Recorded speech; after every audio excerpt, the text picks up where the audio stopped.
tenerla in vita, farci cultura, è un'azione di grande resistenza in tempi particolarmente difficili per la cultura. Questa mostra era in preparazione da diverso tempo, da diversi mesi, e quindi sono particolarmente orgogliosa che siamo arrivati, insomma, a poterla inaugurare.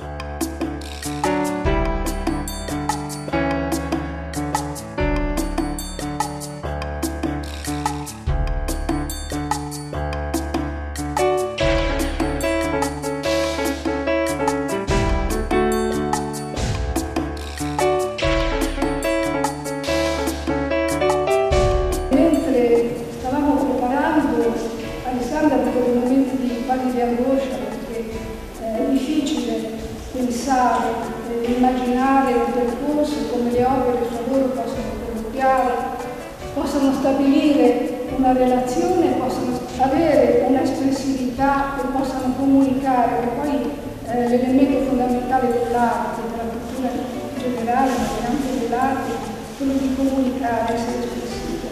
Poi poco a poco la mostra ha preso una sua forma e alla fine dell'allestimento l'abbiamo guardata con occhi diversi e abbiamo capito molte più cose.